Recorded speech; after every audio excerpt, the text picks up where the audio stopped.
According to the International Tropical Timber Organization's Tropical Timber Market Report, Ghana's wood product exports declined from 397,000 in 2016 to 300,000 cubic meters between 2017 and 2019. The country earned only €150 million within the period, compared to €225 million in 2016.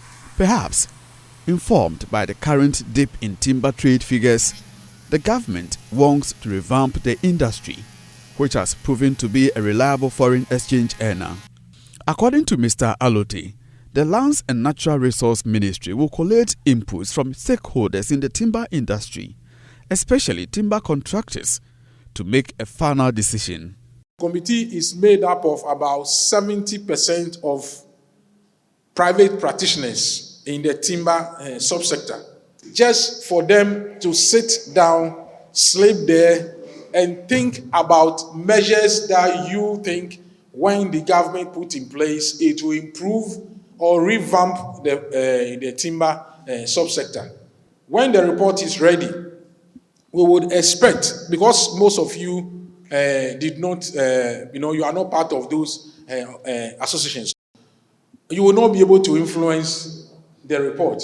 Your voice will not be heard. So what we will do is that we will make the key items of the that committee available to you, so that if you have some comments to make or some contributions to make, we would take them on board. He told a stakeholders meeting of the Forestry Commission and timber contractors in Sehuyoso this will inform the government on ways to revive the industry for increased youth employment. The committee would submit the report to me, I'm sure maybe by next week. I'm supposed to look at it, send it to the minister, and then the minister would then, sift the information and be part of his presentation to cabinet to see how we are going to revamp this timber subsector. Because primarily, all the places that we have to deal with illegal mining. Most of those places used to have sawmills, and it's the sawmills that were absorbing most of the teeming youth population. So, if we are able to expand, if we are able to provide the necessary incentives that you need to open up your place and to employ more people, what it means is that we would be able to deal with this huge, backlog of unemployment that is almost everywhere in the country. The Yosu meeting provided a platform for timber contractors to share their grievances with the CEO of the Forestry Commission and his team. Issues include what they described as undue delay and unnecessary harassment from the Forestry Commission task force. The contractors are promising their support to government to revive the timber industry. When you fell the tree down, there's a TO that has to check them to ensure that the trees that you are harvesting is within the yield that has been allocated to you.